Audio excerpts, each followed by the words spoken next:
It's mid-April. The early spring brings showers. In the downpour, you're thankful the kids have somewhere to go on a rainy Saturday morning. For a few weeks, they've been painting and unleashing their creativity while making friends. You're on your way to pick them up. As you drive up to the gallery, a smile spreads across your face. You see the familiar yet distinctive Victorian-style green roof as you park the car and wait for the rain to let up. You're early, so you don't mind listening to the last few bars of your favorite song playing on the radio. Outside, it's down to a sprinkle, and you decide it's time to make a run for it. You get out, lock up your car, and as you do, you can't help feeling like you're being watched. As you reach the doors, you glance towards the ticket window. You're shocked to find the penetrating gaze of a young man dressed in a railway uniform staring back at you. It stops you in your tracks, and a cold chill pours down your back. You look down at the door handle for a second, and by the time you look back, the young man is gone. Feeling unsettled, you go inside and find your kids. As they gather their things, their laughter can't seem to pull you away from the unease you're feeling. You find the art instructor and ask them about the strange man in the costume. The confused face looking back at you does nothing to calm your nerves, and it's made worse by what they say next. There's no one in a costume working here.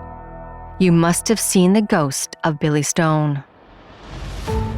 I'm Nadine Bailey, and this is Haunted Canada. Today, we venture to one of Ontario's most haunted buildings. This is the Whitby Junction Train Station.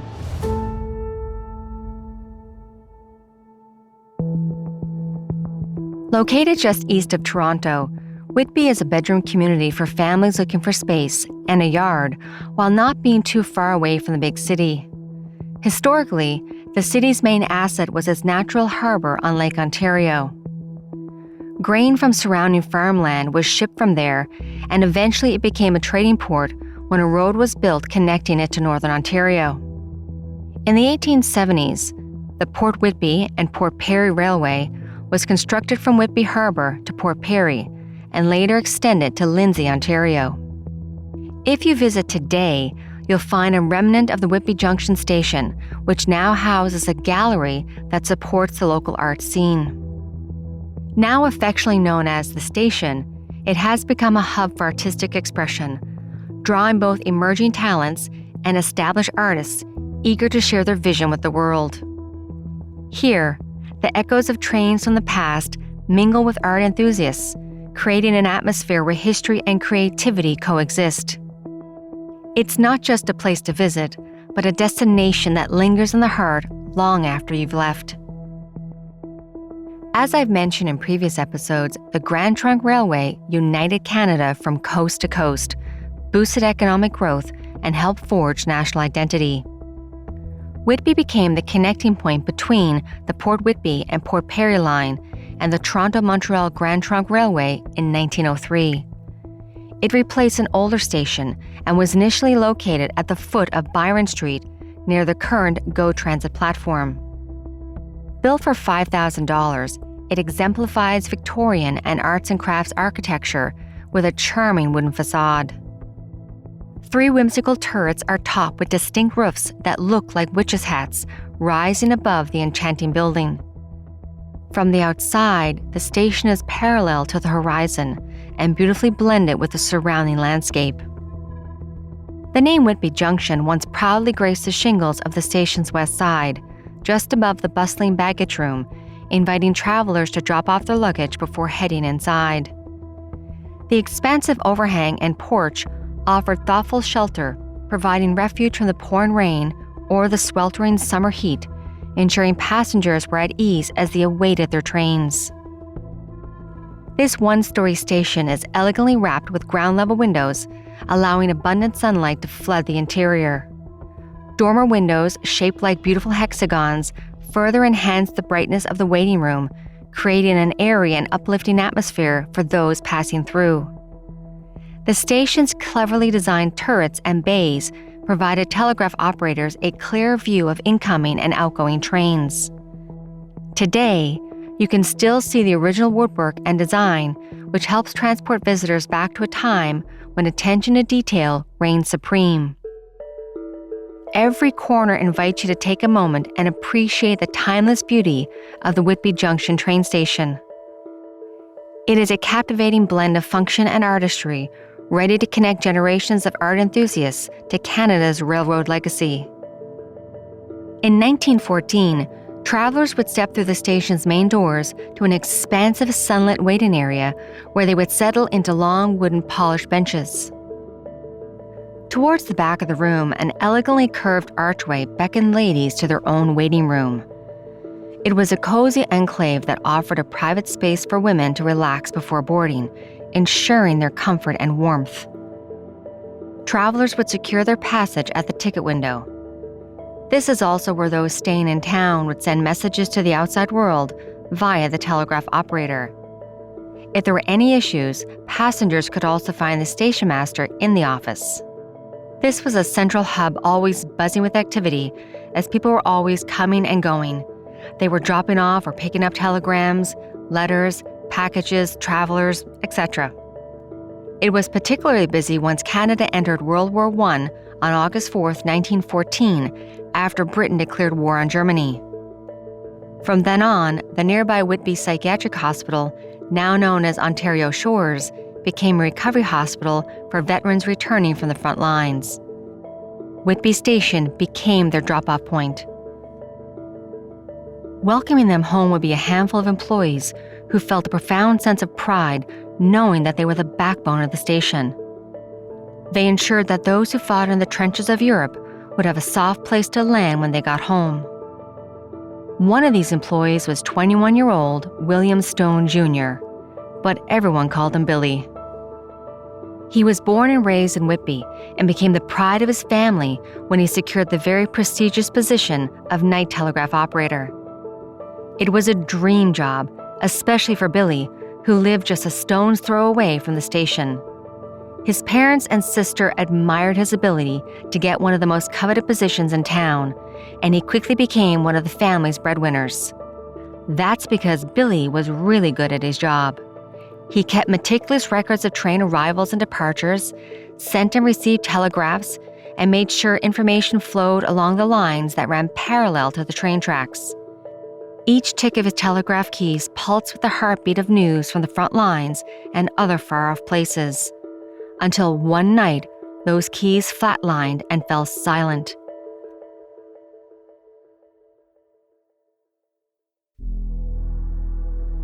Just after midnight on December 11, 1914, Billy Stone was working at the station. He was organizing papers and preparing telegraphs as snow fell outside the open ticket window. The muffled silence of winter was shattered at 12:37 a.m. when a gunshot rang out through the station. Billy had no idea that as he worked, someone was lurking outside. They fired the gun and the bullet struck him just above the heart. With his last few breaths, Billy called the telephone operator to report he had been shot. Leslie Cormack was the Bell dispatcher working in Belleville who picked up the call and heard Billy say, quote, "Get me the chief, I've been shot," end quote. The operator asked Billy if he knew who shot him, but he replied he did not. After that, the line went dead. The operator called back several times, but there was no answer. Chief Charles McGrady and the night watchman John Patterson went to the junction station to investigate. When they arrived, they found the station eerily quiet.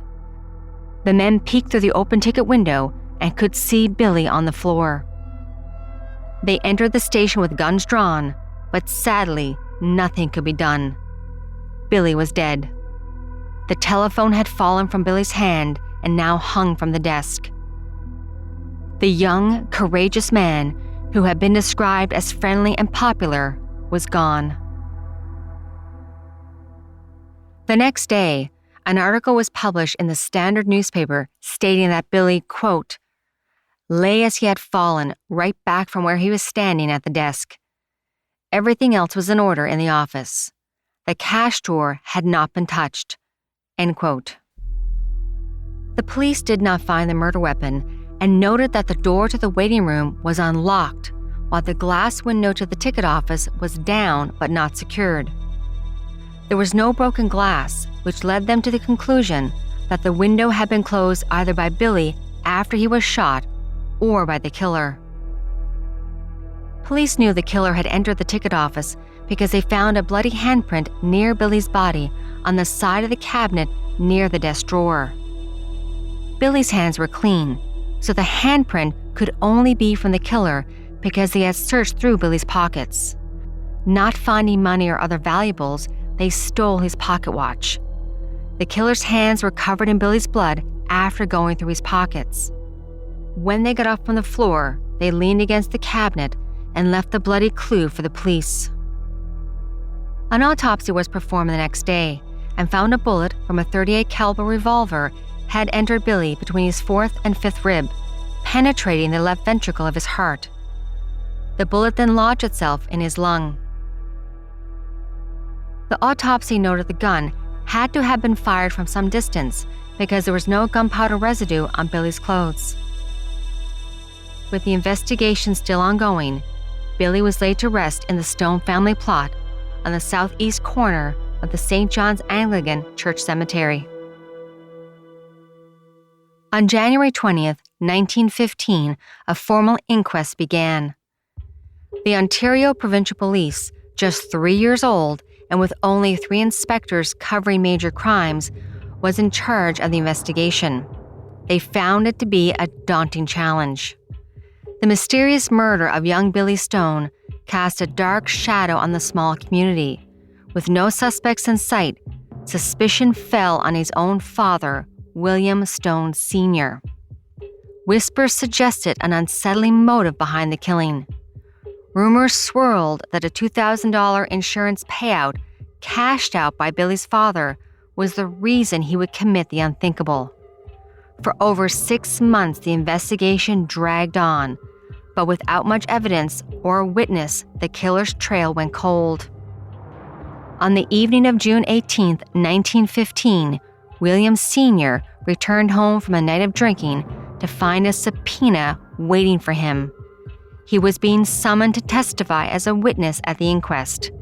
He erupted in anger and said, quote, "They're trying to link me to my son's murder. They'll lock me up for life. I'll go and throw myself in the lake." End quote. William left home, heading towards the lake. He was intoxicated, and as he walked, he saw looming in the distance the train station where his son had met his untimely death. Overcome with emotion, he lay down on the tracks as a train thundered towards him. The conductor had no time to react. William Stone Sr. was killed instantly, and the community was left with more questions than answers. The inquest was at a standstill, and Billy Stone's case became the oldest cold case in Whitby. As time went on, memories of Billy's tragic death evaporated. Passengers and telegrams continued to go through Whitby Junction Station until it closed in 1960. It was set for demolition until a local art group purchased the building for $1. The only caveat was that the building had to find a new home. With funding, private donations, and a lot of muscle, the station was moved to the northeast corner of Victoria and Henry Streets and converted into an art gallery in 1970. It became known as the Station and was moved again in 2004 to its current location at the Whitby Iroquois Park on the corner of Victoria and Brock Streets.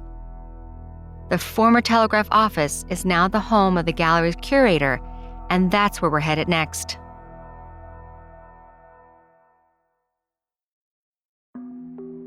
Station gallery employees and visitors have felt a strange presence they believe to be Billy Stone. Staff members have caught glimpses of the figure of a young man walking with purpose through the building, only to vanish as quickly as he appears. They've seen him approach from where his office door once stood. At other times, staff are sure that they've seen a dark shadow out of the corner of their eye, only to have it vanish as soon as they turn. The tales of Billy's spirit have captivated their imagination, and staff aren't the only ones. A young boy on a school trip claimed to have seen a man dressed in early 1900s clothing walking in the gallery. Then he saw him disappear into a wall. The child was confused and shared the information with an adult who looked as bewildered as he did. Stories like that one have caused ghost hunters and paranormal investigators to make pilgrimage to the station. On March 18, 2017, paranormal seekers were given access to the art gallery. They set up REM pods in the former station to try and communicate with unseen forces. An REM pod is a device used to detect electromagnetic field, EMF changes, temperature variations, and any other disturbances caused by supernatural entities. If a question is asked, the lights on the pod will vary from yellow to red, indicating a response. The group that investigated the station was founded in 2004, and they are based in the Durham region. They specialize in historic locations and afterlife awareness. To that end, they placed the REM pod in front of the wall where the door to the telegraph office used to be. They gave the spirit directions. Light the pod up once for yes and twice for no. The device flickered to life, away in response. With anticipation in the air, an investigator took a deep breath and asked the otherwise empty room if a spirit resided in the building. The pod lit up once. The investigator then asked, "Did you die here?" The REM pod responded promptly, illuminating once more with a resounding yes. For clarity, they asked, "Are you William Sr.?" The pod flickered in affirmation. Then the investigator asked the uncomfortable question, "Did you kill yourself, William? 6 months after your son was shot, did you commit suicide?" The response was chilling. The pod blinked 3 times. The message sent shivers down the investigator's spine. In Morse code, 3 dots or dashes in quick succession means SOS, the internationally recognized distress signal that means save our ship or save our souls. Scared, the investigator continued on and asked, "Did you show yourself to young children who come here to create art? A little boy claimed to have seen you walk through the wall. Was that you?" The pod blinked once in confirmation. Paranormal investigators that day discovered that at least one restless soul continues to wander throughout the Whitby Junction Station. Since then, many others have felt unseen eyes intently and silently watching their every move. So don't be surprised if you visit. There's more than art living within those walls.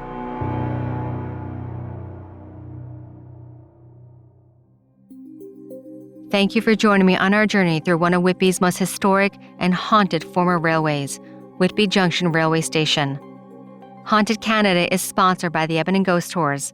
I will link it in the show notes. Haunted Canada is written and produced by me, Nadine Bailey, with senior producer, Dila Vasquez. Production and sound design is by Rob Johnston with help from Rosin Kufer. If you would like to support this podcast, please follow and share. And if you can give us a like and a 5-star written review, that is always appreciated.